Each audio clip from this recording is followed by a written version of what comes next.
ये all India radio की हिंदी सेवा है। आइए सुनते हैं मुंशी प्रेमचंद की कहानी गुल्ली डंडा की रेडियो प्रस्तुति कथा कलश के अंतर्गत। प्रतिभागी कलाकार हैं मनोज कुमार चौधरी, अशोक कुमार अनुराग, ऐशान शर्मा, सजग अरोड़ा और स्वर गोयल। प्रस्तुति सुरेश मीणा की है। कहानी सुनने से पहले आइए जानते हैं लेखक का संक्षिप्त परिचय। मुंशी प्रेमचंद हिंदी और उर्दू के सर्वाधिक लोकप्रिय उपन्यासकार, कहानीकार एवं विचारक थे। उन्होंने सेवा सदन, प्रेमाश्रम, रंगभूमि, निर्मला, गबन, कर्मभूमि, गोदान आदि लगभग 1.5 दर्जन उपन्यास तथा कफन, पूस की रात, पंच परमेश्वर, बड़े घर की बेटी, बूढ़ी काकी, 2 बैलों की कथा आदि 300 से अधिक कहानियां लिखीं। उनमें से अधिकांश हिंदी तथा उर्दू दोनों भाषाओं में प्रकाशित हुईं। उन्होंने अपने दौर की सभी प्रमुख उर्दू और हिंदी पत्रिकाओं ज़माना, सरस्वती, माधुरी, मर्यादा, चांद, सुधा आदि में लिखा। उन्होंने हिंदी समाचार पत्र जागरण तथा साहित्यिक पत्रिका हंस का संपादन और प्रकाशन भी किया। इसके लिए उन्होंने सरस्वती प्रेस खरीदा, जो बाद में घाटे में रहा और बंद करना पड़ा। प्रेमचंद फिल्मों की पटकथा लिखने मुंबई आए और लगभग 3 वर्ष तक रहे।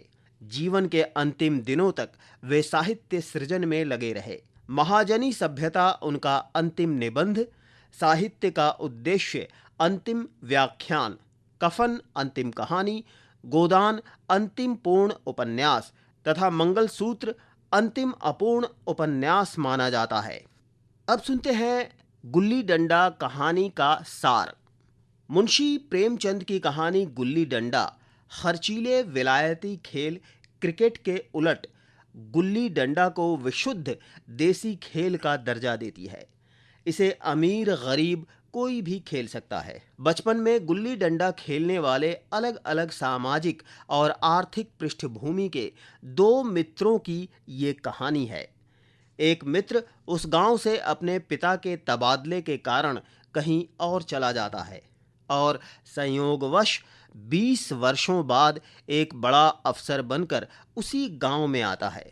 फिर वो अपनी बचपन की स्मृतियों को दोहराने की कोशिश करता है, लेकिन इसी दौरान वो ये अनुभव करता है कि उसकी अफसरी उसके और उसके मित्र के बीच एक दीवार बन गई है, जिस कारण वो अपने बचपन के मित्र से लिहाज और अदब तो पा सकता है, लेकिन साहचर्य नहीं। आइए सुनते हैं मुंशी प्रेमचंद की कहानी गुल्ली डंडा की रेडियो प्रस्तुति।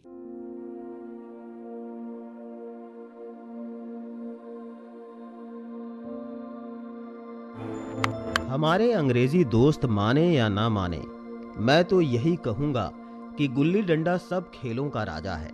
अब भी कभी लड़कों को गुल्ली डंडा खेलते देखता हूं तो जी लोट पोट हो जाता है कि इनके साथ जाकर खेलने लगूं। न लॉन की जरूरत, न कोर्ट की, न नेट की, न थापी की। मजे से किसी पेड़ से एक टहनी काट ली, गुल्ली बना ली और 2 आदमी भी आ जाएं तो खेल शुरू हो गया। विलायती खेलों में सबसे बड़ा ऐब है कि उसके सामान महंगे होते हैं। जब तक कम से कम 1 सैकड़ा ना खर्च कीजिए, खिलाड़ियों में शुमार ही नहीं हो पाता। यहां गुल्ली डंडा है कि बिना हर फिटकरी के चोखा रंग देता है, पर हम अंग्रेजी चीजों के पीछे ऐसे दीवाने हो रहे हैं कि अपनी सभी चीजों से अरुचि हो गई है। स्कूलों में हर एक लड़के से 3-4 रुपए सालाना केवल खेलने की फीस ली जाती है। किसी को ये नहीं सूझता कि भारतीय खेल खिलाएं जो बिना दाम कौड़ी के खेले जाते हैं। अंग्रेजी खेल उनके लिए हैं जिनके पास धन है। गरीब लड़कों के सिर क्यों ये व्यसन मढ़ते हो? ठीक है, गुल्ली से आंख फूट जाने का भय रहता है, तो क्या क्रिकेट से सिर फूट जाने, तिल्ली फट जाने, टांग टूट जाने का भय नहीं रहता? अगर हमारे माथे में गुल्ली का दाग आज तक बना हुआ है तो हमारे कई दोस्त ऐसे भी हैं जो थापी को बैसाखी से बदल बैठे। ये अपनी अपनी रुचि है। मुझे गुल्ली का खेल सब खेलों से अच्छा लगता है और बचपन की मीठी स्मृतियों में गुल्ली ही सबसे मीठी है। वो प्रातःकाल घर से निकल जाना, वो पेड़ पर चढ़कर टहनियां काटना और गुल्ली डंडे बनाना, वो उत्साह, वो खिलाड़ियों के जमघटे, वो पदना, वो पदाना, वो लड़ाई झगड़े, वो सरल स्वभाव जिससे छूत अछूत अमीर गरीब का बिल्कुल भेद न रहता था, जिसमें अमीराना चोंचलों की, प्रदर्शनी की, अभिमान की गुंजाइश ही न थी। ये उसी वक्त भूलेगा जब घर वाले बिगड़ रहे हैं, पिताजी चौके पर बैठे वेग से रोटियों पर अपना क्रोध उतार रहे हैं, अम्मा की दौड़ केवल द्वार तक है, लेकिन उनकी विचारधारा में मेरा अंधकारमय भविष्य टूटी हुई नौका की तरह डगमगा रहा है, और मैं हूं कि पदाने में मस्त हूं। न नहाने की सुधि है, न खाने की। गुल्ली है तो जरा सी, पर उसमें दुनिया भर की मिठाइयों की मिठास और तमाशों का आनंद भरा हुआ है। मेरे हमजोलियों में एक लड़का गया नाम का था। मुझसे 2-3 साल बड़ा होगा, दुबला, बंदरों की सी लंबी लंबी पतली पतली उंगलियां, बंदरों की सी चपलता, वही झल्लाहट। गुल्ली कैसी ही हो, पर इस तरह लपकता था जैसे छिपकली कीड़ों पर लपकती है। मालूम नहीं उसके माँ बाप थे या नहीं, कहाँ रहता था, क्या खाता था, पर था हमारे गुल्ली क्लब का चैंपियन। जिसकी तरफ वो आ जाए उसकी जीत निश्चित थी। हम सब उसे दूर से आते देख उसका दौड़ कर स्वागत करते थे और अपना गुइया बना लेते थे। एक दिन मैं और गया 2 ही खेल रहे थे। वो पदा रहा था, मैं पद रहा था, मगर कुछ विचित्र बात है कि पदाने में हम दिन भर मस्त रह सकते हैं, पदना 1 मिनट का भी अखरता है। मैंने गला छुड़ाने के लिए सब चालें चली जो ऐसे अवसर पर शास्त्र विहित न होने पर भी क्षम्य है, लेकिन गया अपना दांव लिए बगैर मेरा पिंड ना छोड़ता था। मैं घर की ओर भागा, अनुनय विनय का कोई असर न हुआ था। गया ने मुझे दौड़कर पकड़ लिया और डंडा तान कर बोला, मेरा दाव देकर जाओ। पदाया तो बड़े बहादुर बन गए, पदने के बेर क्यों भागे जाते हो? तुम दिन भर पदाओ, तुम्हें दिन भर पदता रहूं?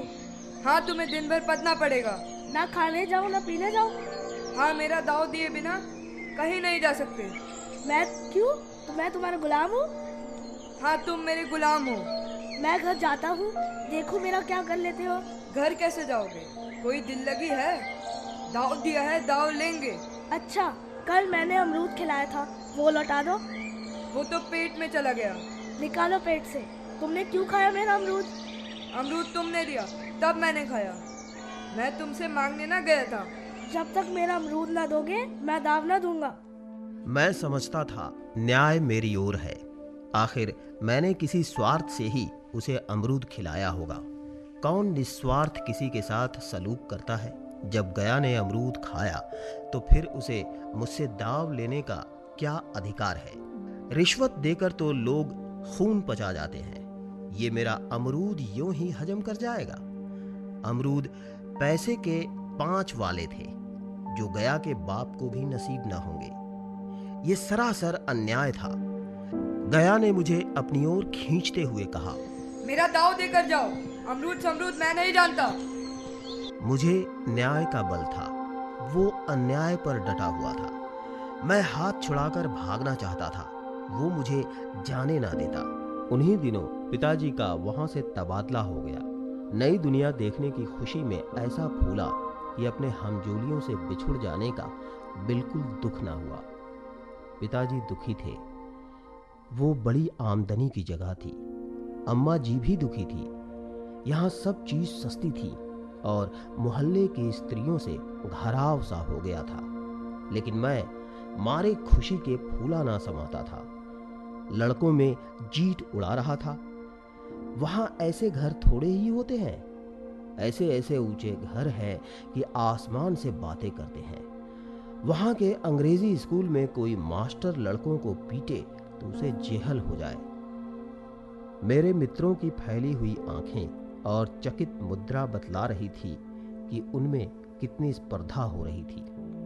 मानो कह रहे थे, तू भगवान हो भाई, जाओ हमें तो इसी उजाड़ ग्राम में जीना भी है और मरना भी। 20 साल गुजर गए। मैंने इंजीनियरिंग पास की और उसी ज़िले का दौरा करता हुआ उसी कस्बे में पहुंचा और डाक बंगले में ठहरा। उस स्थान को देखते ही इतनी मधुर बाल स्मृतियां हृदय में जाग उठीं कि मैंने छड़ी उठाई और कस्बे की सैर करने निकला।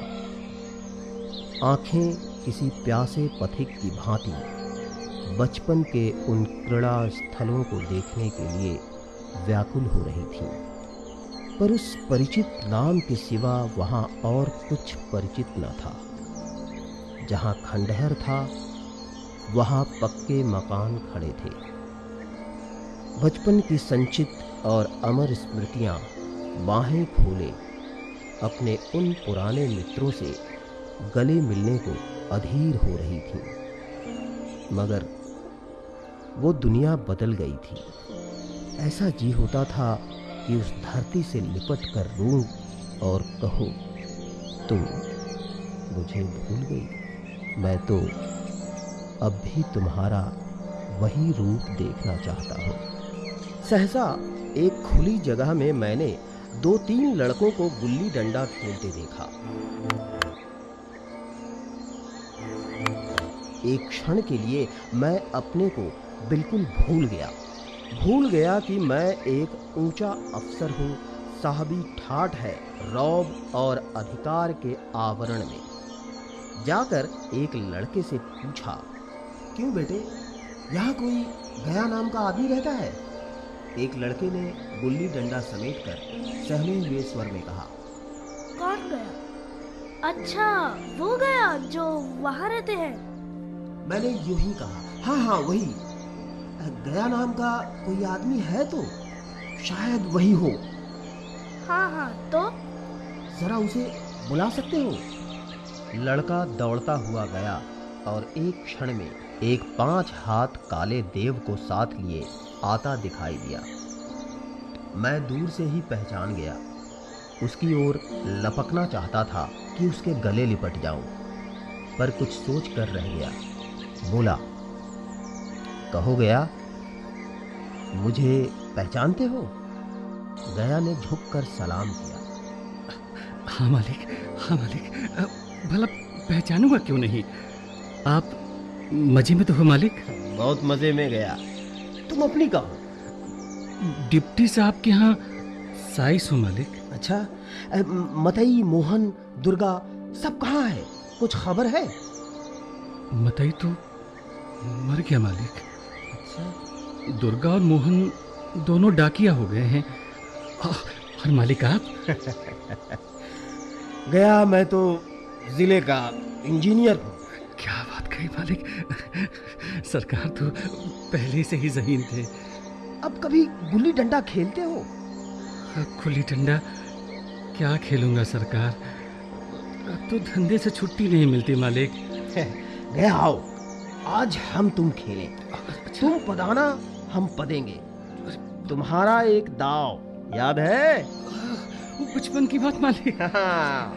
हमारे ऊपर है, वो आज ले लो गया। कैसी बात करते हैं मालिक? गया बड़ी मुश्किल से राजी हुआ। वो ठहरा टके का मजदूर, मैं एक बड़ा अफसर। हमारा और उसका क्या जोड़? बेचारा झेप रहा था। शायद वो हम दोनों में जो अंतर हो गया था यही सोचने में मगन था। मैंने पूछा, गया, जी मालिक। तुम्हें कभी हमारी याद आती थी? सच कहना। मालिक। गया झेंपता हुआ बोला, मालिक मैं आपको कैसे याद नहीं करूंगा हुजूर। वैसे एक बात कहूँ, मैं किस लायक हूँ? भाग में आपके साथ कुछ दिन खेलना बदा था मालिक, नहीं तो मेरी क्या गिनती मालिक। मैंने कुछ उदास होकर कहा, लेकिन मुझे तो बराबर तुम्हारी याद आती थी। तुम्हारा वो डंडा जो तुमने तान कर जमाया था, याद है ना? मालिक वो लड़कपन था सरकार, उसकी याद ना दिलावा में बड़ा दुख होता है। वाह, वो मेरे बाल जीवन की सबसे रसीली याद है। तुम्हारे उस डंडे में जो रस था वो तो अब न आदर सम्मान में पाता हूँ न धन में। जी मालिक। जेठ की संध्या केसर में डूबी चली आ रही है। मैं लपककर एक पेड़ पर चढ़ गया और एक टहनी काट लाया। चटपट गुल्ली डंडा बन गया। खेल शुरू हो गया। मैंने गुच्ची में गुल्ली रखकर उछाली। गुल्ली गया के सामने से निकल गई। उसने हाथ लपकाया जैसे मछली पकड़ रहा हो। गुल्ली उसके पीछे जाकर गिरी। ये वही गया है जिसके हाथों में गुल्ली जैसे आप ही आकर बैठ जाती थी। वो दाहिने बाएं कहीं हो, गुल्ली उसकी हथेली में ही पहुंचती थी, जैसे गुल्लियों पर वशीकरण डाल देता हो। लेकिन आज गुल्ली को उससे वो प्रेम नहीं रहा। फिर तो मैंने पदाना शुरू किया। मैं तरह तरह की धांधलियां कर रहा था। हुच जाने पर भी डंडा खुले जाता था। गया ये सारी बेकायदगियां देख रहा था पर कुछ ना बोलता था, जैसे उसे वो सब कायदे कानून भूल गए। उसका निशाना कितना अचूक था, लेकिन आज वो गुल्ली डंडे में लगती ही नहीं। कभी दाहिने जाती है, कभी बाएं, कभी आगे, कभी पीछे। आध घंटा पदाने के बाद एक गुल्ली डंडे में आ लगी। मैंने धांधली की। गुल्ली डंडे में नहीं लगी, बिल्कुल पास से गई, लेकिन लगी नहीं। गया ने किसी प्रकार का असंतोष प्रकट नहीं किया। हाँ मालिक, नहीं लगी होगी। डंडे में लगती तो क्या मैं बेईमानी करता? नहीं भैया, तुम भला बेईमानी क्यों करोगे? बचपन में मजाल था कि मैं ऐसा घपला करके जीता बचता। यही गया गर्दन पर चढ़ बैठता, लेकिन आज मैं उसे कितनी आसानी से धोखा दिए चला जाता था। गधा है, सारी बातें भूल गया। सहसा गुल्ली फिर डंडे से लगी और इतनी जोर से लगी जैसे बंदूक छूटी हो। इस प्रमाण के सामने अब किसी तरह की धांधली करने का साहस मुझे इस वक्त भी न हो सका। लेकिन क्यों ना एक बार सबको झूठ बताने की चेष्टा करूं। मेरा हरज भी क्या है। मान गया तो वाह वाह, नहीं 2-4 हाथ पदना ही तो पड़ेगा। अंधेरे का बहाना करके जल्दी से छुड़ा लूंगा। फिर कौन दाव देने आता है? गया ने विजय के उल्लास में कहा, लग गई, लग गई, लग गई गुल्ली, बिल्कुल लग गई, टंग से भी बोली। मैंने अनजान बनने की चेष्टा करके कहा, तुमने लगते देखा? मैंने तो नहीं देखा। सरकार, टंग से बोली है सरकार, टंग से बोली है। और जो किसी ईंट से टकरा गई हो तो? हाँ, मेरे मुख से ये वाक्य उस समय कैसे निकला, इसका मुझे खुद आश्चर्य है। इस सत्य को झुटलाना वैसा ही था जैसे दिन को रात बताना। हम दोनों ने गुल्ली को डंडे में जोर से लगते देखा था, लेकिन गया ने मेरा कथन स्वीकार कर लिया। हाँ, किसी ईंट में ही लगी होगी सरकार। डंडे में लगती तो इतनी आवाज ना आती। मैंने फिर पदाना शुरू किया, लेकिन इतनी प्रत्यक्ष धांधली कर लेने के बाद गया की सरलता पर मुझे दया आने लगी। इसीलिए जब तीसरी बार गुल्ली डंडे में लगी तो मैंने बड़ी उदारता से दाव देना तय कर लिया। गया ने कहा, मालिक अब तो अंधेरा हो गया है, भैया कल पर रखो ना। मैंने सोचा कल बहुत सा समय होगा, ये न जाने कितनी देर पदाए, इसलिए इसी वक्त मामला साफ कर लेना अच्छा होगा। नहीं नहीं, अभी बहुत उजाला है, तुम अपना दाव ले लो। मालिक लेकिन गुल्ली सूझेगी नहीं मालिक। कुछ परवाह नहीं। गया ने पदाना शुरू किया, पर उसे अब बिल्कुल अभ्यास न था। उसने 2 बार टांड लगाने का इरादा किया, पर दोनों ही बार हुच गया। 1 मिनट से कम में वो दाव खो बैठा। मैंने अपने हृदय की विशालता का परिचय दिया। गया, एक दाव और खेल लो, तुम तो पहले ही हाथ में हुच गए। नहीं भैया, अब अंधेरा हो गया भैया, अब ना खेलेंगे। तुम्हारा अभ्यास छूट गया है गया, कभी खेलते नहीं क्या? खेलने का समय कहाँ मिलता है भैया। हम दोनों मोटर पर जा बैठे और चिराग जलते जलते पड़ाव पर पहुंच गए। गया चलते चलते बोला, मालिक कल यहाँ गुल्ली डंडा होगा, सभी पुराने खिलाड़ी खेलेंगे, तुम भी आओगे क्या देखने? हाँ, तो जब तुम्हें फुर्सत हो ना तभी खिलाड़ियों को बुलाऊंगा मैं। वैसे मैंने शाम का समय दिया है और दूसरे दिन भी मैच देखने के अपने न्यूज़ मैंने शाम का, ये आपका है। मैंने शाम का समय दिया और दूसरे दिन मैच देखने गया। कोई 10-10 आदमियों की मंडली थी। कई मेरे लड़कपन के साथी निकले। अधिकांश युवक थे जिन्हें मैं पहचान न सका। खेल शुरू हुआ। मैं मोटर पर बैठा बैठा तमाशा देखने लगा।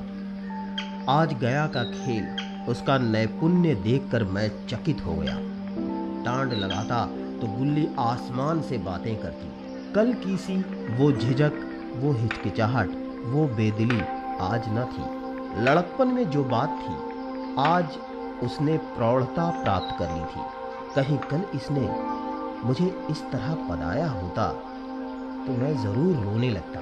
उसके डंडे की चोट खाकर गुल्ली 200 गज की खबर लाती थी।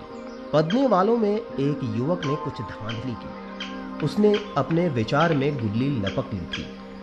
गया का कहना था, गुल्ली जमीन से लगकर उछली थी, ये तुम क्यों नहीं मानते? इस पर दोनों में ताल ठोकने की नौबत आई है। युवक दब गया। गया का तमतमाया हुआ चेहरा देखकर डर गया। अगर वो दब ना जाता तो जरूर मार पीट हो जाती। मैं खेल में ना था, पर दूसरों के इस खेल में मुझे वही लड़कपन का आनंद आ रहा था जब हम सब कुछ भूलकर खेल में मस्त हो जाते थे। अब मुझे मालूम हुआ कि कल गया ने मेरे साथ खेला नहीं, केवल खेलने का बहाना किया। उसने मुझे दया का पात्र समझा। मैंने धांधली की, बेईमानी की, पर उसे जरा भी क्रोध न आया, इसलिए कि वो खेल ना रहा था, मुझे खिला रहा था, मेरा मन रख रहा था। वो मुझे पदा कर मेरा कचूमर नहीं निकालना चाहता था। मैं अब अफसर हूं। ये अफसरी मेरे और उसके बीच में दीवार बन गई है। मैं अब उसका लिहाज पा सकता हूँ, अदब पा सकता हूँ, साहचर्य नहीं पा सकता। लड़कपन था तब मैं उसका समकक्ष था। ये पद पाकर अब मैं केवल उसकी दया योग्य हूँ। वो मुझे अपना जोड़ नहीं समझता। वो बड़ा हो गया है, मैं छोटा हो गया हूँ।